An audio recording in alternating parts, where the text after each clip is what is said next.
जय श्री कृष्ण। नमस्कार।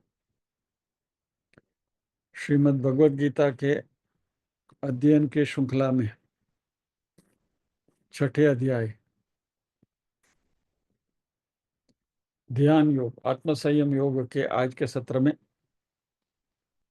सभी स्वाध्यायियों का स्वागत एवं अभिवादन ओमकार के नाद के साथ प्रार्थना करेंगे। ओम।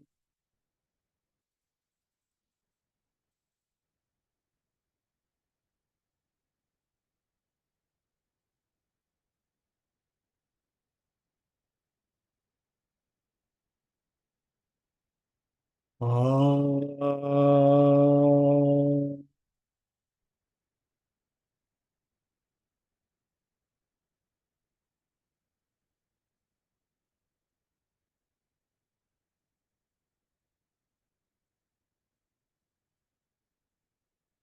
ओम।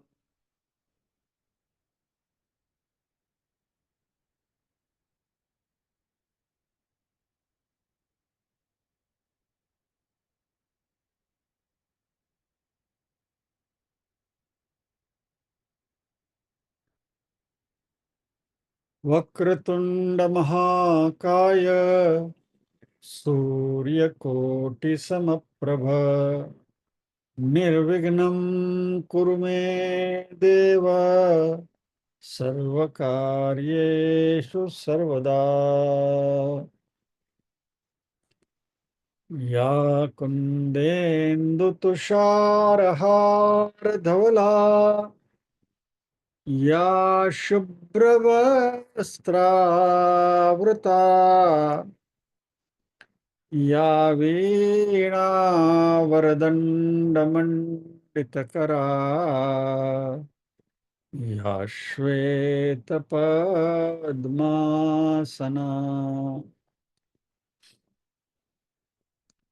या ब्रह्माच्युतशङ्कर प्रभृतिभिर्देवैः सदा वन्दिता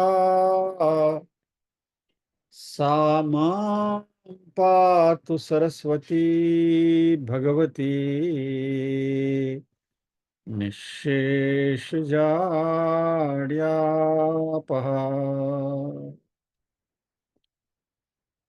वसुदेवसुतं देवं कंसचाणूरमर्दनं देवकी परमानन्दं कृष्णं वन्दे जगद्गुरुम्। ॐ सहना भवतु सहनौ भुनक्तु सह वीर्यं करवावहै तेजस्विनावधीतमस्तु मा विद्विषावहै। ॐ शान्ति शान्ति शान्तिः। यत्र योगेश्वर कृष्णो यत्र पार्थो धनुर्धरः तत्र श्रीर्विजयो भूतिर्ध्रुवा नीतिर्मतिर्मम।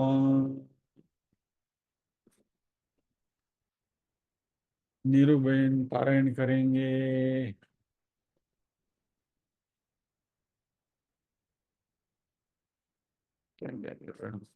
अनम्यूट हो गए।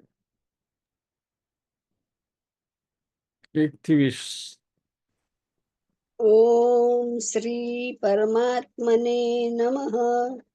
आत्मसंयम योगो नाम अथ षष्ठोऽध्यायः।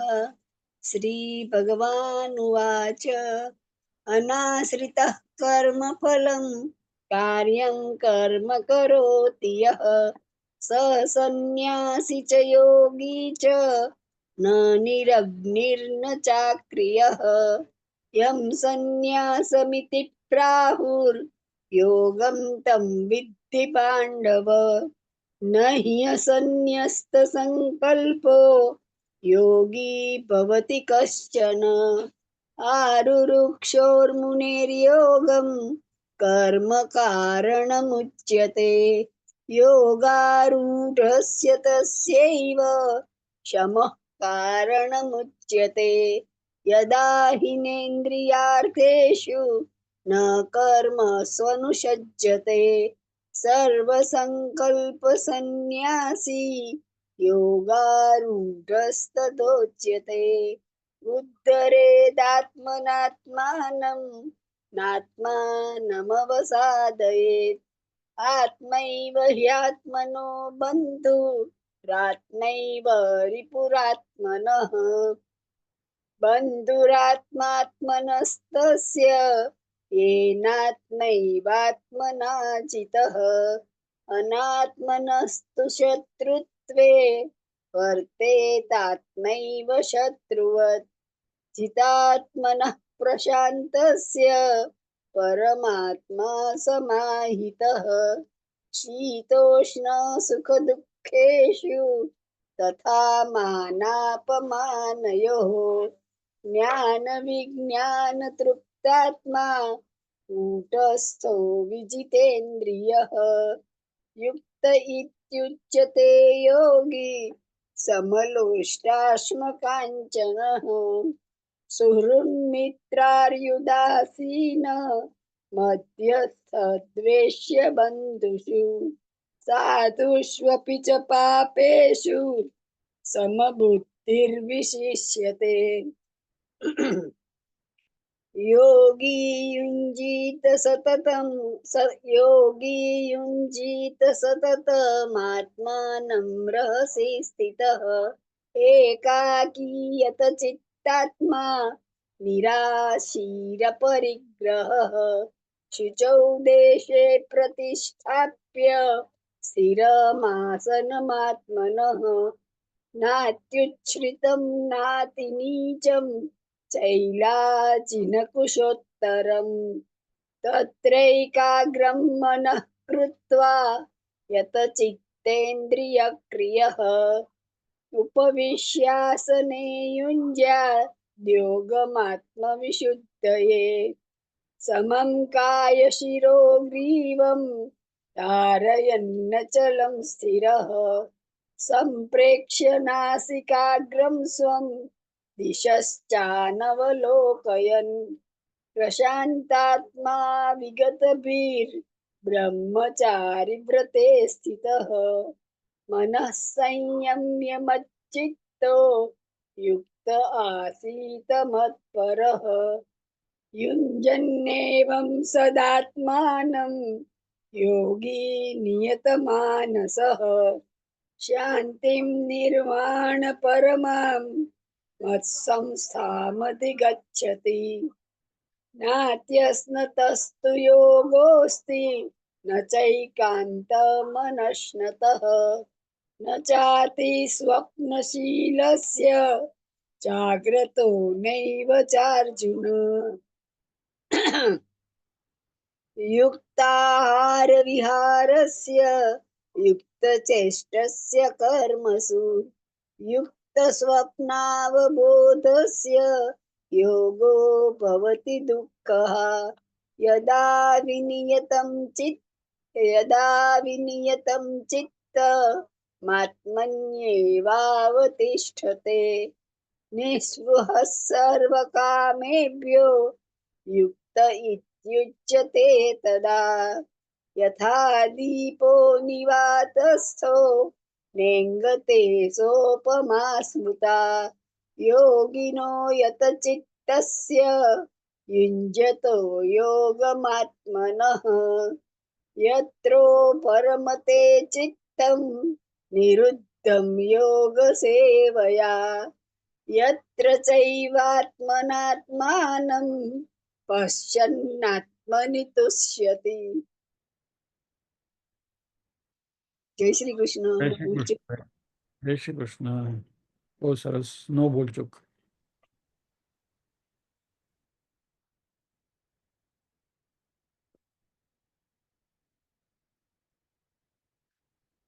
यत्र उपरमते चित्तं निरुद्धं योग सेवया यत्र च एव आत्मन आत्मानं पश्यन् आत्मनि तुष्यति। गत सत्र में इसके ऊपर हमने अध्ययन किया था। बिफोर वी प्रोसीड,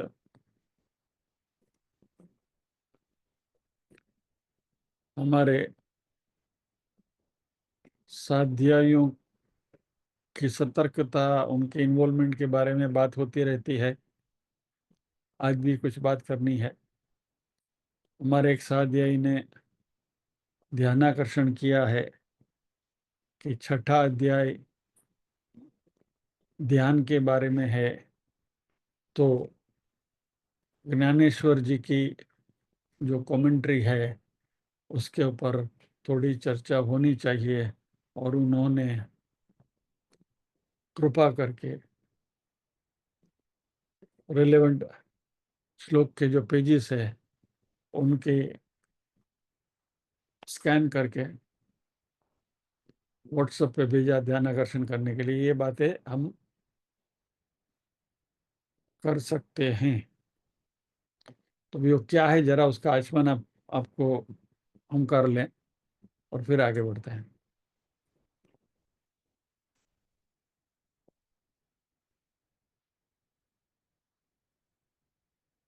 चार पांच पेजेस कुछ श्लोक के उन्होंने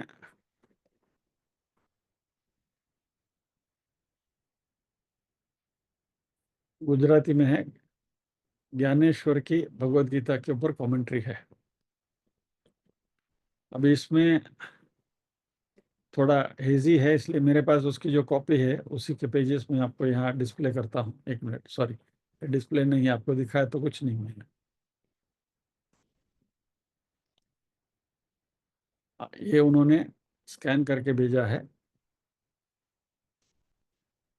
तो ये सारे स्कैन किए हुए पेजेस मैंने उनके मैसेज से यहाँ ला कर रखा है आपके सामने। तो थोड़ा हेजी है, और तो उसकी एक कॉपी मेरे पास भी है, तो मैं क्विकली जरा उसको देख लेते हैं। 14वें श्लोक से ज्ञानेश्वर जी की बहुत अच्छी कमेंट्री है उसमें। तो 14वें श्लोक से उन्होंने ये पेजेस भेजे हैं।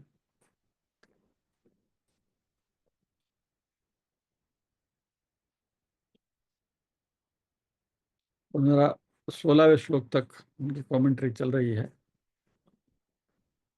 तो 14 और 15 दो श्लोक के उन्होंने ये भेजे हैं। अभी फॉर्चुनेटली वो पूरी किताब मेरे पास है फॉर माय रेफरेंस, और उसका रेफरेंस होता रहता है। कभी न कभी ज्ञानेश्वर की बात हम करते रहते हैं, और फिर भी फॉर आवर सेटिस्फैक्शन जरा ये आपके सामने में रखता हूँ। बहुत अच्छी बात करी है, लेकिन इतने डिटेल में हम नहीं जाएंगे। We will quickly run through that. उसका रीजन भी मैं आपको बाद में बताता हूँ, इसी में से मिलेगा हमें। ये गुजराती में है, मैं फटफट फटफट इसका हिंदी आपको ट्रांसलेशन करके बताता हूँ। हमारे साथी ने 14वें श्लोक से भेजा था, मैं आपको 12वें श्लोक से उसकी बात करता हूँ। तत्रैकाग्रम मन कृत्वा यत चित्तेन्द्रिय क्रिय उपविश्यासन युंजत योगम आत्मविशुद्धि, यानी कि आसन पर बैठ के मन को एकाग्र करके चित्त और इंद्रियों के ऊपर विजय प्राप्त करके अपने अंतकरण की शुद्धि के लिए योग का अभ्यास करना चाहिए। 12वां श्लोक, उसमें मन की चंचलता के बारे में बात करी है, किस तरीके से बैठना है। तो वहाँ अंग का संकोच करते हुए प्राण अपान वायु के मदद से प्राणापान का निरोध करना है, और इसलिए जैसे अनुभूति होती है वैसे प्रवृत्ति अपने आप समा जाती है और समाधि सहज साध्य होती है, और इस आसन पर बैठते हुए सभी अभ्यास अपने आप ये होने लगते हैं, पूर्ण होने लगता है। अभी हम मुद्रा की बात करते हैं। अर्जुन को कहते हैं कि अभी तुम सुनो, पेट के नीचे के भाग का जंघा को यानी कि ये पद्मासन की बात है, सॉरी ये अपना मूलाधार बंद की बात है। एक पैर के ऊपर दूसरा पैर टेढ़ा रख के पग की पानी जो है वो गुदा स्थान को टच करके स्थिर और दृढ़ रखने का और वो पूरा उन्होंने वृषण से गुदस्थान के बीच में रहेली संधि रेखा है उसको दबाना चाहिए। वो पूरा कंप्लीट उन्होंने कंप्लीट प्रोसीजर बताया, स्टेप बाय स्टेप प्रोसीजर बताई है कैसे करना है। और हे अर्जुन, इसको मूलबंध नाम का आसन कहते हैं और इसका गौण नाम वज्रासन भी है। यानी ये मूलबंध साध्य हो गया, यानी मूलाधार बंध लग गया तो अपान वायु का रास्ता बंद हो जाता है, क्योंकि अपान वायु हमें मालूम है कि नीचे से जाता है। तो अपान वायु का स्थान हमने बंद कर दिया तो अपान वायु जो है वो ऊपर चढ़ने लगता है। 13वें श्लोक में समम कायम शिरोग्रीवम धारे न चलम स्थिर संप्रेक्ष्य नासिका क्रम स्वम दिशानवलोकन, अपनी नासिका की ओर ध्यान करना है, इसके ऊपर हमने चर्चा करी थी।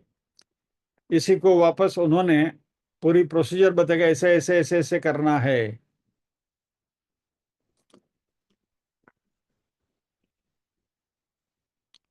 और इसको ऐसा कर, ये क्या है, मूलाधार बंद लगाया, फिर बाद में इस तरीके से हमें ये करना है। तो ये जो टोड़ी है वो अंदर चली जाती है और ये जो हमारी ये यहाँ टच होता है, इसको जालंधर बंद कहते हैं। तो नीचे से मूलाधार बंद हो गया, ऊपर से जालंधर बंद हो गया, तो जो प्राण अपान वायु जो है वो अंदर ही अंदर घूमते हैं। तो दोनों लोक लगा दिया आपने, ऊपर नीचे का लोक लगा दिया, ऊपर का लोक लगा दिया। तो ये दो लोक लगाने की बात है यहाँ। और फिर प्रशांतात्मा विगत फिर ब्रह्मचारी व्रत स्थित मन संयमा मच्युत युक्ता स्थित मत्परः, ब्रह्मचर्य व्रत का आचरण करना है, मन का संयम करना है और मेरा चिंतन करते हुए मेरे में परायण बनकर ध्यानस्थ रहना है। अभी ये जो अभ्यास क्रम शुरू हुआ, इससे मन की संकल्प शक्ति जो है वह क्षीण हो जाती है, मन का भटकना कम हो जाता है, मन के विकार निर्मूल हो जाते हैं। फिर भूख निद्रा प्यास वगैरह सब उसका कोई पता नहीं रहता है। और मूल बंध से जो रोका हुआ अपान वायु है वो उल्टी दिशा में ऊपर चल रहा है। और फिर वो मणिपुर चक्र, नाभि कमल में जो जो चक्र है उसको मणिपुर चक्र कहते हैं, उस मणिपुर चक्र के साथ वो टकराता है और वहां से फिर शुद्धि की क्रिया शुरू होती है। वो कफ पित्त सभी सबका नाश करता है, सप्त धातु के स्थान को भी पार करते हुए मेद के सारे पर्वतों को चकनाचूर कर देते, यानी कि शरीर में जो भी फैट है वो फैट को पिघाल देता है, नाड़ियों को छुट्टी कर देता, ये कर देता है, अवयवों को शिथिल कर देता है। और इस परिस्थिति में कभी कभी ऐसी अनुभूति होती है कि जो साधना करने वाला जो साधक है वो भयभीत भी हो जाता है कि ये मुझे क्या हो रहा है। यानी कोई विचित्र प्रकार की हमें अनुभूति होने लगती है, हमें ऐसा लगता है कौन सी बीमारी मुझे लग गई।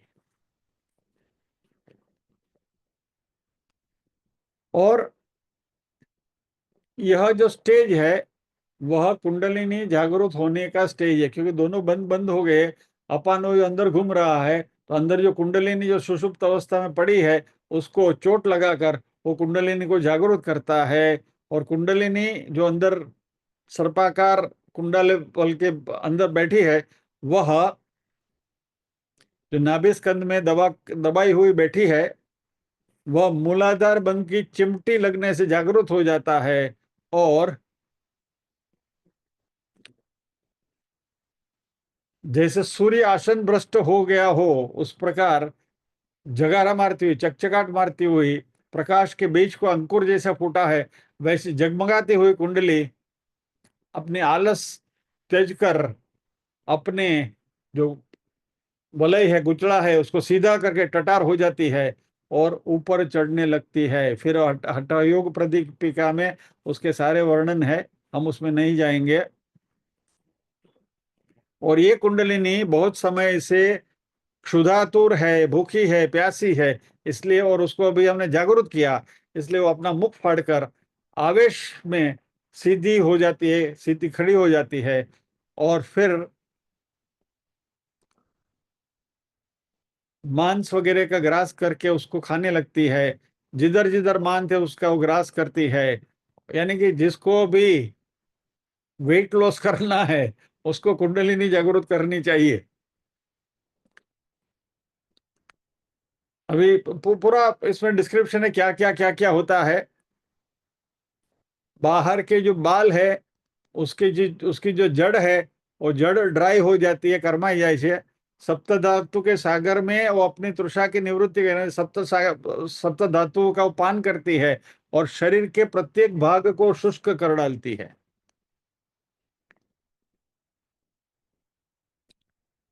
और धीरे धीरे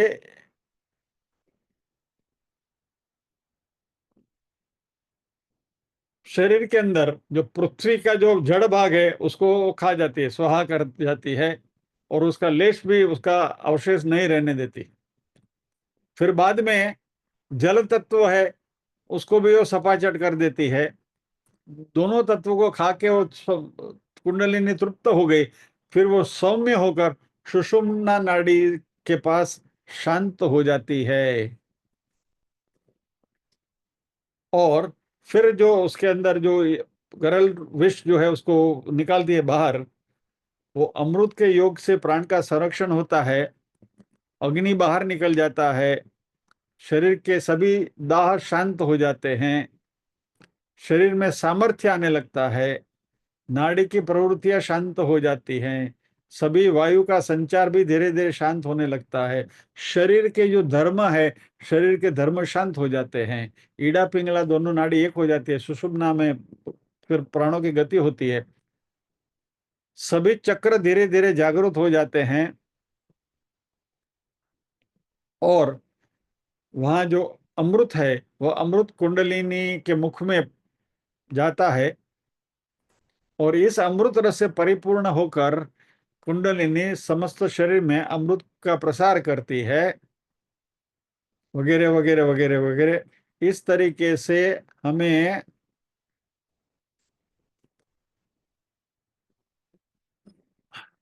बहुत लंबा डिस्क्रिप्शन है। जब ये कुंडलिनी ये अमृत प्राशन करती है तभी शरीर बिल्कुल तेज से प्रकाशित होने लगता है। और ऐसे शरीर से यम भी डरते हैं। वृद्धावस्था अपने लौट जाती है पाशा पगला भरे से, और तारुण्य का मद लुप्त हो जाता है। बाल्यावस्था प्राप्त हो जाती है और वो व्यक्ति बालक के जैसा निर्दोष लगता है, लेकिन अतिशय पराक्रमी हो जाता है। उसको नए नाखून आते हैं, नए दांत आते हैं और पूरा प्रकाशित होता है।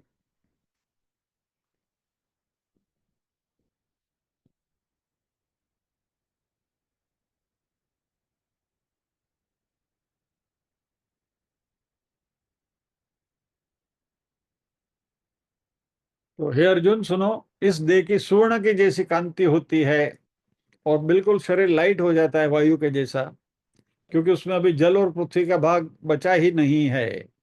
उसको समुद्र पार की वस्तु भी दिखती हैं। स्वर्ग में जो मसलत जो बातें होती हैं वो भी सुन सकते हैं, उसको वो समझ सकते हैं। गूंगे के मन के भाव को भी समझ सकते हैं। वायु रूप अश्व के ऊपर सवार हो सकते हैं, पानी के ऊपर चल सकते हैं। ऐसी बहुत सारी सिद्धियां उनको प्राप्त होती है।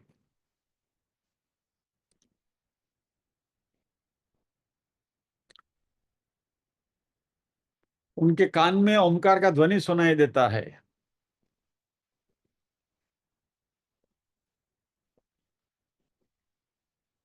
और हे अर्जुन, मैं तुमको एक बात कहने का भूल गया, विस्मृति हो गई है। जब तक वायु तत्व का लय नहीं होता तब तक हृदयाकाश में आवाज होती है। वो अखंड ओमकार की ध्वनि होती है, मेघ गर्जना के जैसी। और इससे ब्रह्मरंध्र का द्वार सहज में खुल जाता है।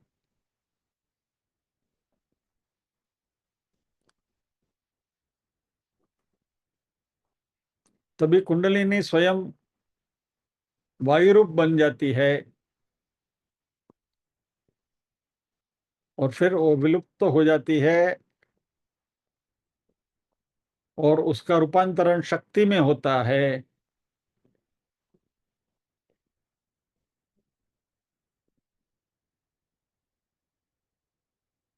तो ये कुंडलिनी पंच महाभूतों का चूर्ण बनाने का खरल जैसा, मुशल की जैसी कार्य करती है। यानी कि it literally crushes all the panch mahabhut associated with our body.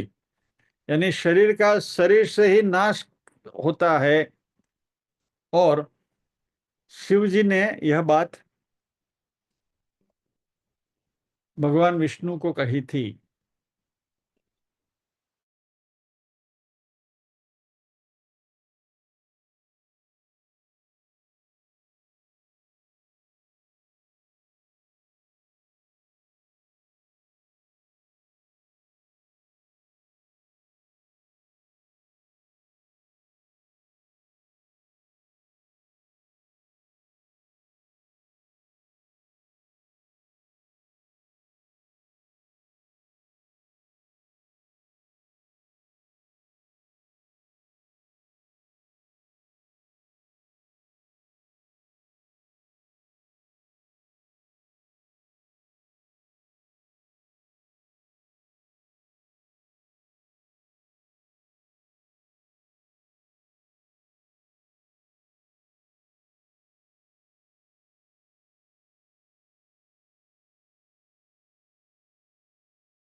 Kundalini ने अपना परिचय बता दिया।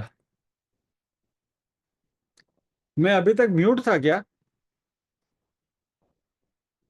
अभी जो भी बातें हुई सब गई, कुछ नहीं सुनाई दिया। सुना ना, अपने कुंडलिनी के बारे में सुना ना? हाँ हाँ, तो ठीक है। यानी ये आधा घंटा जो मैंने सुनाई दिया ना, ओके। तो ये कुंडलिनी शरीर की सूक्ष्म अवस्था होने के बाद वो खेचर कहलाती है। यानी कि आकाश में संचार होने वाला शरीर बन जाता है, यानी सूक्ष्म शरीर बन जाता है। इसके लिए योग में खेचरी मुद्रा भी है। खेचरी मुद्रा में क्या करते हैं, ये जीभ है, जीभ की तालू को पीछे लगाने का, पाचल तालवा में लगाना जीभ की टोक को, ऐसा। और ये योगी लोग जो यहाँ नीचे के पोर्शन में जो छोटी सी चमड़ी होती है जीभ के नीचे, उसको काटते हैं चप्पू से, और वो जीभ को और भी पीछे ले जाते हैं। पाचल तालवा सुधी ने लगाड़वा नहीं होता, तो तलवे तक वो जीभ की टोक को लगाना है। इसको खेचरी मुद्रा कहते हैं। और वो खेचरी मुद्रा में जब भी आप बैठते हैं तो कहते हैं कि अंदर अमृत वर्षा होती है। तो ये योगी का देह हो जाता है। और फिर अणिमा और गणिमा, अरे, जो सिद्धि है, अष्ट सिद्धि है, अणिमा गरिमा वगैरह, ये सब हाथ जोड़कर खड़ी रहती है कि बोलिए मैं आपकी क्या सेवा करूं, हम आपकी क्या सेवा करें। और वो योगी उनके प्रति दृष्टि भी नहीं करता, निकल जाता है।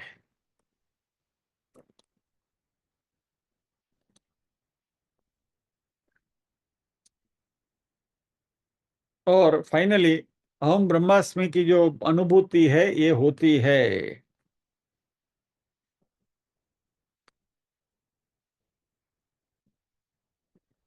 ये सारा लंबा, बहुत लंबा चौड़ा डिस्कशन है। और इसमें ओमकार के स्वरूप की भी बात उन्होंने करी है। और फिर कहते हैं कि हे धनुर्धर, इसके बारे में जितना भी कहें सब कुछ व्यर्थ है। ये डिस्प्ले आपके सामने है कि नहीं है? जो भी कहें वो सब व्यर्थ है।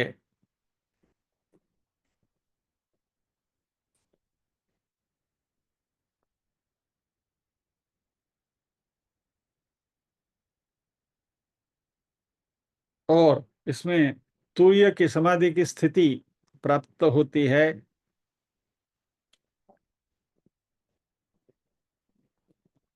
इसका जो महासुख जो है वह अवर्णनीय है, और इसकी प्राप्ति के लिए जो भी पुरुष अथाक प्रयत्न सीजलेसली प्रयत्न करते हैं वह इस सुख को प्राप्त करते हैं। ये अष्टांग योग के साधन भगवान ने बताए।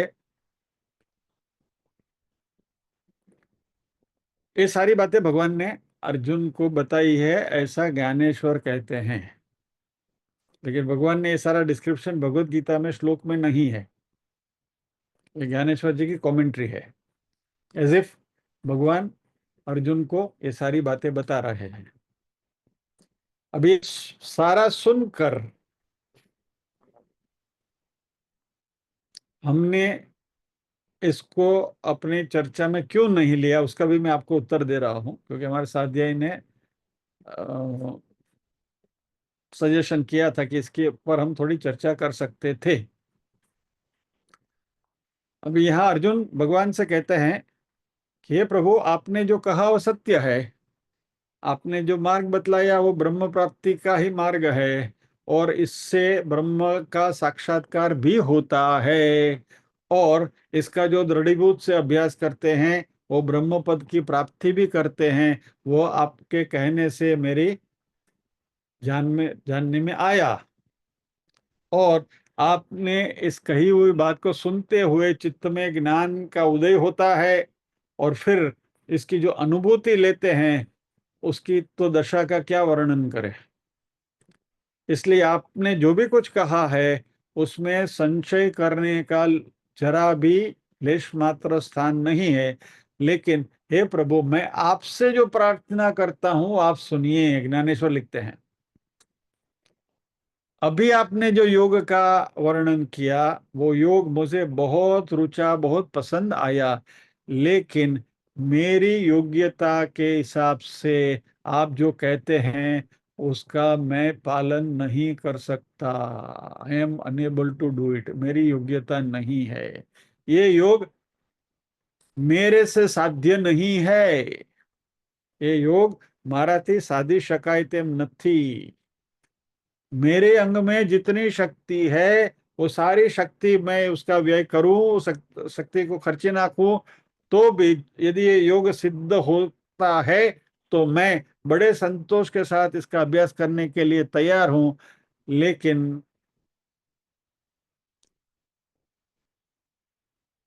आपने जो योग साधन दिखलाए मैंने सुने, लेकिन क्या ये योग साधना का अभ्यास करने से योग की प्राप्ति होगी क्या? फिर भगवान ने अर्जुन को ढाढ़स बंधाई कि हाँ भैया, ये मोक्ष दाता है, करने योग्य है। પણ અર્જુને કીધું કે આપણી પ્રકૃતિને પ્રતિકૂળ હોવાથી ત્યાજ્ય છે।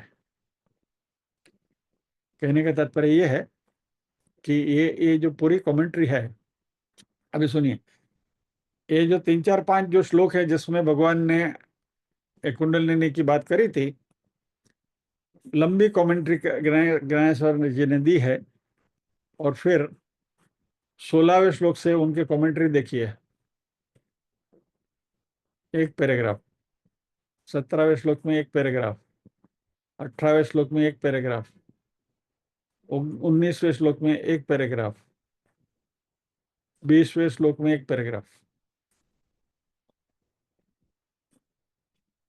Is very precise, very concise.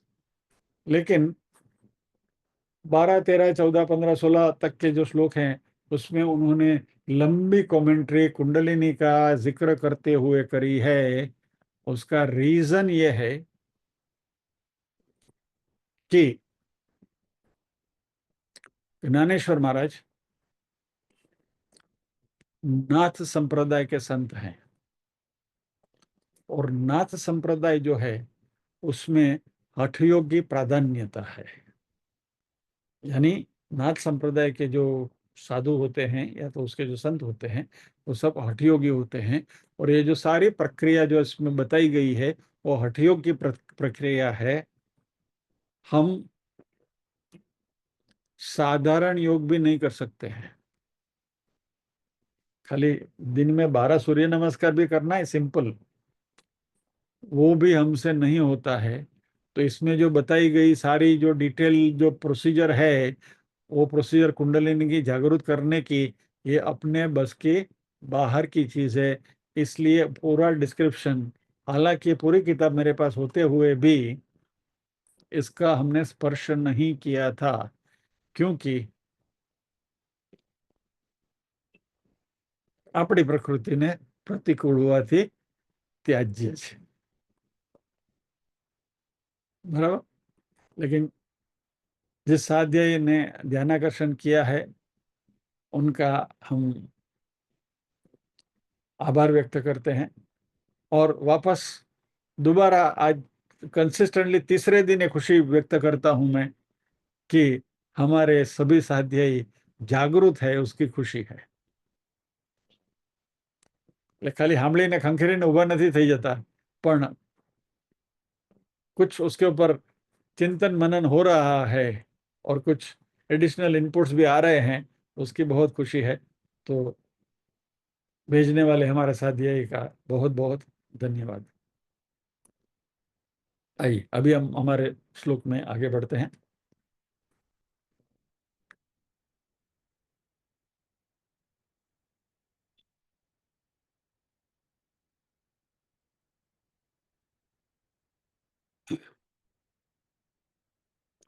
भगवान योग का जो अंतरंग स्वरूप है, उसके बारे में बात कर रहे हैं। पहले भगवान ने कहा था, प्रशांतात्मा विगत ब्रह्मचारी व्रते स्थित मन संयम में मत चित्तो युक्त आसीत मत पर। सर यहाँ ब्रह्मचर्य की बात आई तो मुझे उस कमेंट्री में वो ज्ञानेश्वर की कमेंट्री की याद आ गई। वहां भी उन्होंने इसका जिक्र किया है कि ये सारी चीजें साध्य करने के लिए ब्रह्मचर्य का पालन आवश्यक है। और वहां तो उन्होंने वहां तक लिखा है कि जिस कमरे में आप ये सारी साधना करते हैं, उस कमरे में का बिल्कुल 3 लेयर का कमरा, वो बहुत सारा डिस्क्रिप्शन उसमें उसमें स्त्रियों का प्रवेश वर्ज्य है, वगैरह वगैरह बहुत सारी बातें हैं। और फाइनली इसकी साधना करते हुए आपके शरीर में प्री कंडीशन इज ब्रह्मचर्य का पालन करना है, हाँ? और फलादेश में क्या लिखते हैं कि आप इतने सशक्त हो जाएंगे कि आप मन चाहो उतनी नारियों के साथ आप रमण कर सकते हो। You can satisfy as many women as you want.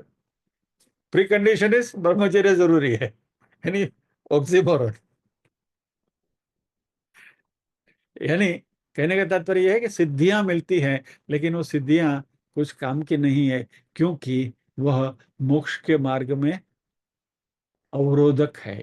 ये बात तो हमने भी भगवत गीता में अलग अलग संदर्भ में हमने करी है। कोई भी सिद्धियां में मिल जाए उसका कोई अर्थ नहीं है। ये बात आपसे करी थी, याद होगा आपको। रामकृष्ण परमहंस का उदाहरण दिया था आपको।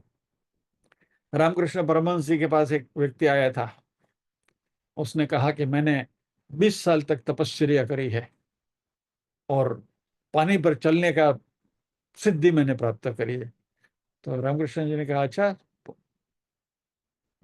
अच्छी बात है, वेरी गुड। बोला, आप कहो तो मैं चल के बताऊं। बोला ठीक है, चलो चलते हैं। नदी किनारे लेकर गए और बोला, चलो भाई अभी हम सामने के किनारे पर जाते हैं और फिर लौटने के बारे में सोचते हैं। तो वहां एक नाव वाला खड़ा था, उसको बोला, ये सामने किनारे ले जाएगा? बोला हाँ। क्या लेगा? तो 2 आना। बोला ठीक है। तो दोनों बैठ गए, नाव में बैठ के नदी पार कर ली, सामने के किनारे पर पहुंच गए। और रामकृष्ण ने उस महोदय से कहा कि ये पानी पर चलने की आपने 20 साल तक तपस्या करी है ना? बोला हाँ। बोला वो तो 2 आने में पार हो सकती है। वो वाले को 2 आना दिया तो नदी पार कर ली, उसके लिए 20 साल तक जूझने की क्या जरूरत है? यानी ये सारी सिद्धियां जो है वह मोक्ष मार्ग में अवरोधक हैं, कुछ काम की नहीं है। इसलिए इससे ज्यादा एनेमर्ड होने की जरूरत नहीं है। We need not get impressed by, यानी कोई भी व्यक्ति ऐसी सिद्धियां दिखाने को चले तो इससे हमें प्रभावित नहीं हो जाना है, ओ ये तो ऐसा कर सकता है। मोक्ष के मार्ग में ये सब अवरोध है, बाधा है। तो योग का अभ्यास करने वाले साधक को पहले तो सभी इंद्रियों के ऊपर संयमन करना है, सदाचारी बनना है, धार्मिक जीवन जीना है, और दीर्घ काल तक परमेश्वर की श्रद्धा और अनन्य भक्ति से काया वाचा मनसा निष्काम कर्म करना है, परमात्मा की सेवा करना है। भगवान की सेवा करते करते कल वाली बात वापस आ रही है, देखिए दो दूसरे, same thing in a different context. भक्ति की बात आ रही है। भगवान की सेवा करते करते भक्ति भाव से हमारा अंतःकरण शुद्ध होता है, और इसकी वजह से हमारे मन में विषयों के प्रति तृष्णा और आकर्षण कम हो जाते हैं। तो इससे क्या होता है, विषयों के सानिध्य से, विषयों के बारे में बार बार चिंतन करते रहने से चित्त में जो व्याकुलता होती है, मन में जो व्याकुलता होती है, वो व्याकुलता खत्म हो जाती है। तो बाहरी विषयों के ऊपर हमारा ध्यान कम होने लगा तो चित्त हमारा जो है वो अंतर्मुख हो जाता है, और अंतर्मुख हुए चित्त से हमें परमेश्वर की, सगुण साकार परमेश्वर की उपासना करनी है। परमेश्वर की, सगुण साकार परमेश्वर की उपासना करेंगे तो चित्त उपासना में एकाग्र, तल्लीन, तन्मय हो जाएगा। इससे परमेश्वर के सिवा हमारे मन में कोई भी वृत्ति पनपेगी नहीं। मात्र निरंतर, अविरत परमेश्वर के बारे में ही हमारे मन में चिंतन चालू रहेगा, और इस अभ्यास से हमारा मन जो है हमारे वश में आएगा, संयमित होगा। बहिर्मुख प्रवृत्ति से मन बिल्कुल निपट जाएगा, निवृत्त हो जाएगा। और इससे ही पतंजलि ने कहा है, योग चित्तवृत्ति निरोध। पतंजलि योग सूत्र, दूसरा ही सूत्र है, उसमें डेफिनेशन, योग की डेफिनेशन उन्होंने करी है, योग चित्तवृत्ति निरोध। यानी बाहरी प्रवृत्तियों से सभी चित्त की वृत्तियों का निरोध यानी योग है। लेकिन चित्तवृत्तियों का निरोध करके मन का लय नहीं करना है। Again we are coming back to the same thing, thoughtless mind नहीं चाहिए। यानी योगिक मेडिटेशन जो हमारा है, आध्यात्मिक मेडिटेशन, उसमें हमें थॉटलेस माइंड नहीं चाहिए। मन का लय नहीं करना है, ये हमारा प्रयोजन भी नहीं है। हमें सावधान होना है, दक्ष रहना है। We have to be careful. पूरी जानकारी के साथ ईश्वर का जो स्वरूप है उसकी वृत्ति, सजातीय वृत्ति प्रवाह हमने देखा था ना। तो ईश्वर के नाम की ही, ईश्वर का ही स्मरण करते हुए सारे दिन हमारे मन में वही 24/7 चलता रहे, उसके लिए हमें जागरूक रहना है। थोड़ी एक दो टिप, प्रैक्टिकल टिप आपको दे दो। अवर इंटेंशन इज 24/7 परमात्मा का चिंतन करना है। That is the most desirable thing, ultimate, कि हमें ये करना है, ये हमारा लक्ष्य है कि 24/7 मन में मात्र प्रभु का ही नाम जप चालू रहना चाहिए, उनके बारे में, प्रभु का नाम जप और प्रभु के बारे में चिंतन रहना चाहिए।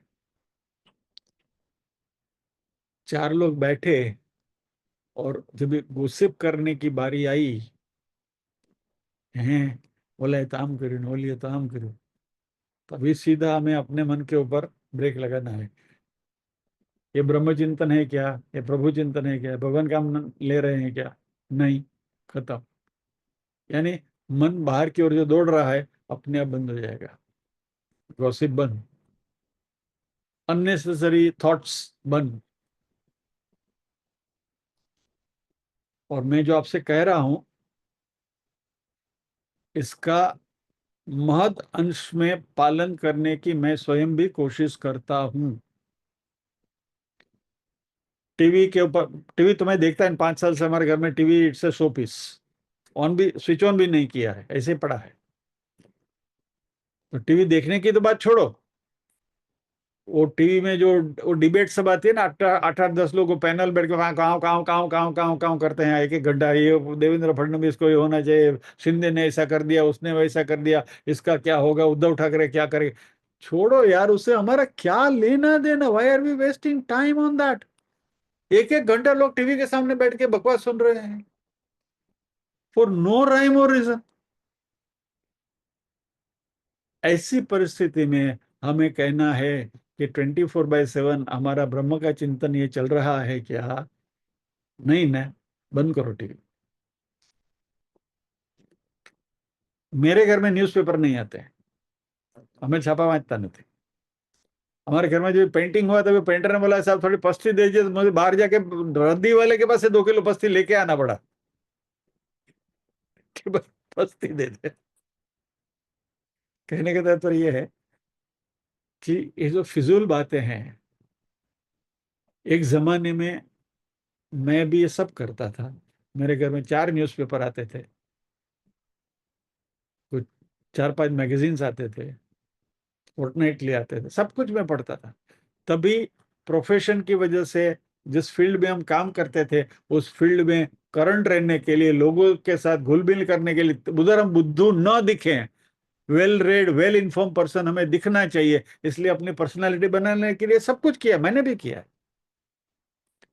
लेकिन अभी मालूम है कि इसकी कोई जरूरत नहीं, नाउ आई एम रिटायर्ड, वो दुनिया के साथ का संसर्ग ही नहीं है। तो अभी जिस गली में जाना नहीं, उसका पता क्या पूछना। कहने का तात्पर्य यह है कि परमेश्वर की वृत्ति के अलावा होने वाली बाकी सभी वृत्तियों का निराश करना है। इसलिए मैं बार बार क्लास में आपसे कहता हूँ ना, मेरा 3 ही मकसद है भाई, क ख और ग, खाना खाना गाना। खाना, कांजी की सेवा करना, जो भी हम कर रहे हैं इस तरीके से, जो जो भी कांजी का नाम ले सकते हैं। खाने का शौक है, बना के खाते हैं, इट्स इट्स ए हॉबी। वो भी प्रसाद समझ कर खा लेते हैं जो भी बना है। और गाना, जो भी गाते हैं गाना को याद करके गाते हैं। बॉलीवुड के गाने भी गाते हैं, उसको याद करके गाता हूँ। मालूम है आपको, क्लास में कई बार आपको बताया। तो अल्टीमेटली क्या हो गया, अपनी सारी प्रवृत्ति को 24/7 उसी के इर्द गिर्द ही घुमाने की यदि हम कोशिश करें, तो मन की जो वृत्ति है, सजातीय प्रवाह, इस तरीके से हम उसको ला सकते हैं। और क्योंकि विषयों में से हमारा मन हट गया संसार के राग द्वेष से, तो अपने आप ये जो राग द्वेष हमारे मन में निर्माण होते हैं, वो अपने आप मिटने लगे। फिर किसी के प्रति राग भी नहीं है, किसी के प्रति द्वेष भी नहीं है, चलता है सब। व्यवहार जो है, व्यवहार चलता रहता है। लेकिन कोई स्पेसिफिक किसी के प्रति लगाव है और किसी के प्रति घृणा है, नथिंग लाइक दैट। तो इससे मन के ऊपर जो प्रभाव होता है, वो प्रभाव कम होता है राग द्वेष मिटने से। तो हमारा जो भटकता हुआ मन जो है राग द्वेष की वजह से, वो शांत हो जाता है और मन में परमेश्वर स्वरूप की सजातीय वृत्ति प्रवाह चालू हो जाती है। चित्त की जो बहिर्मुख प्रवृत्ति है, वो धीरे धीरे अंतर्मुख होने लगती है, क्योंकि अभी उसके पास बाहर देखने के लिए, बाहर झांकने के लिए कुछ बचा ही नहीं है, हमने सब छोड़ दिया। अभी चित्त को कहीं ना कहीं तो झांकना है, कहा तो बाहर देखे या तो अंदर देखे। आइदर द चित्त लुक्स आउटसाइड और ही लुक्स इनसाइड। अभी हमने बाहर की प्रवृत्ति बंद कर दी, वो खिड़की बंद ही कर दी, तो क्या करेगा वो चित्त? अंदर ही झांकेगा।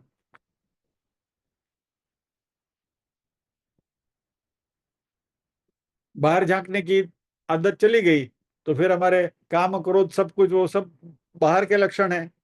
षड्रिपु, काम क्रोध लोभ मोह मद मत्सर, they are all connected with external world, बाहरी संसार के साथ जुड़े हुए हैं, धीरे धीरे कम हो जाएंगे।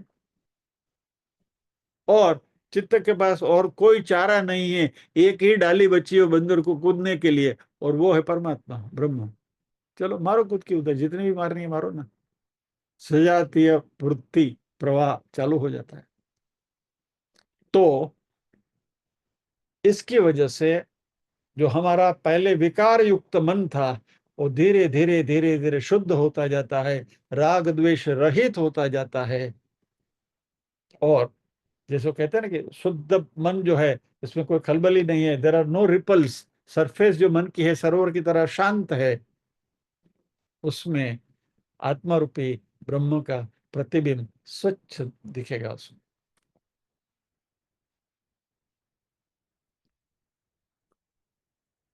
यत्र च यस्मिन् काले आत्मना आत्मानं पश्यन् आत्मनि तुष्यति, ये श्लोक में भगवान कह रहे हैं। इस तरीके से शुद्ध और सूक्ष्म अंतकरण जो है, उसके अंदर स्वस्वरूप का दर्शन होता है।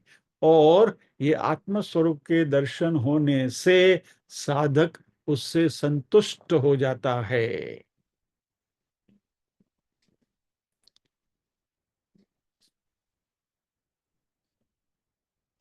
आत्मा बाहरी वृत्तियों का, इंद्रियों का विषय नहीं है, इसलिए आत्मा नजर नहीं आता। लेकिन इसके लिए इस तरीके से आत्मा का वृत्ति का निर्माण करना जरूरी है, और यही वृत्ति आत्मा में ही आत्मा के द्वारा आत्मा का दर्शन कराती है।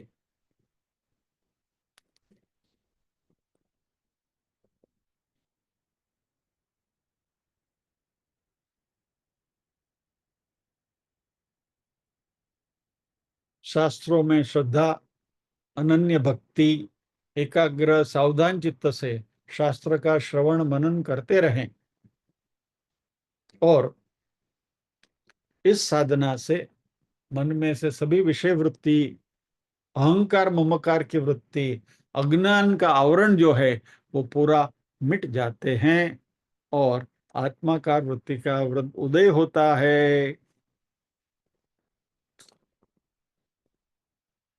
और ये जो आत्मा का दर्शन जो है, वह चर्म चक्षु से नहीं होता। लेकिन उसका एक उदाहरण बहुत अच्छा दिया है। दो आईने एक दूसरे के सामने रखो, और वो आईना मान लीजिए कि जीवंत है। एक आईना दूसरे में दिख रहा है, कौन किसको दिखेगा? You have two mirrors in front of each other, कौन सा मिरर किसको किस में देखेगा? इम्पॉसिबल। बस यही आत्मना आत्मनि पश्यन्ति, आत्मा के द्वारा आत्मा को देखना।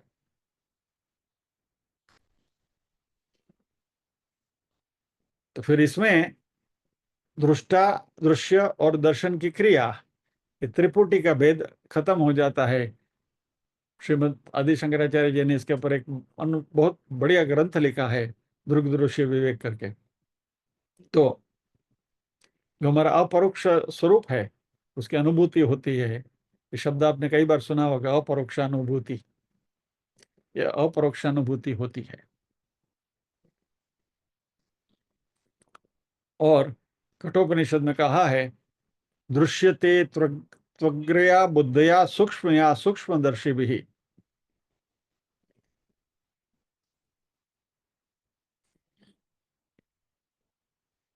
तो यहाँ ये बात हमने करी है, दोबारा रिपीट करता हूं। दो प्रकार की साधना है, सगुण उपासना और निर्गुण निराकार की उपासना, यानी सबीज ध्यान और निर्बीज ध्यान।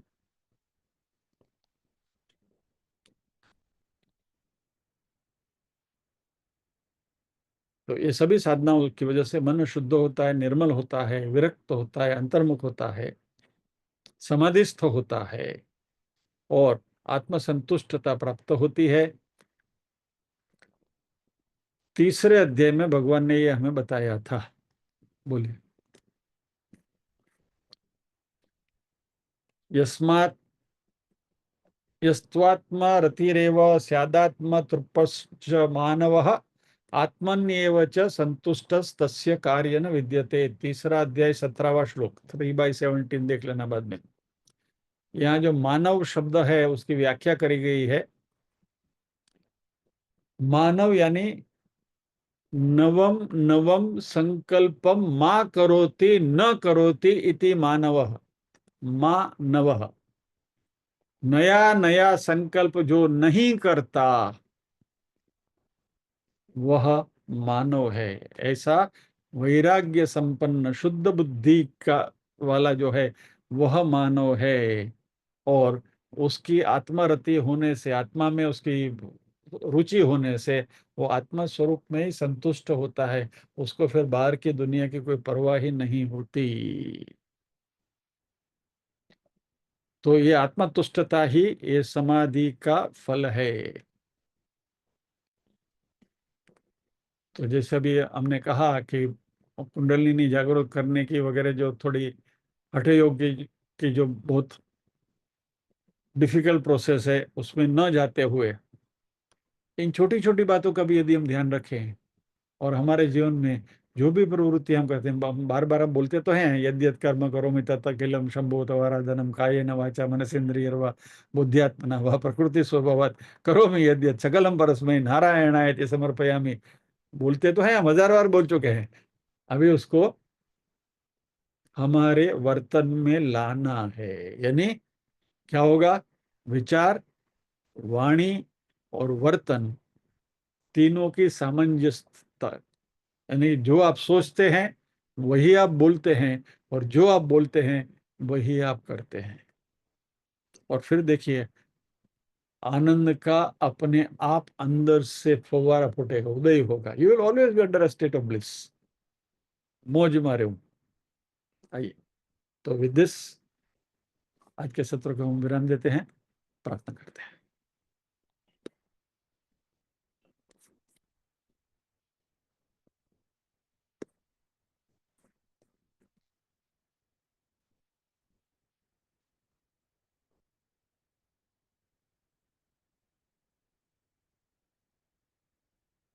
ओम असतो मा सद्गमय, तमसो मा ज्योतिर्गमय, मृत्योर्मा अमृतंगमय।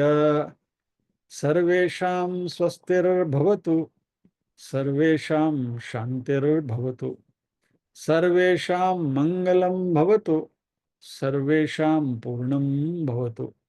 लोका समस्ताः सुखिनो भवन्तु, लोका समस्ताः सुखिनो भवन्तु। नाहं कर्ता हरिः कर्ता, हरिः कर्ता हि केवलम्। ओम शांति शांति शांति ही। सभी के हृदय कमल में विराजमान परम कृपालु परमात्मा को वंदन करते हुए आज के सत्र को विराम देते हैं। अगले शुक्रवार फिर मिलेंगे अगले श्लोक के साथ। जय श्री कृष्ण।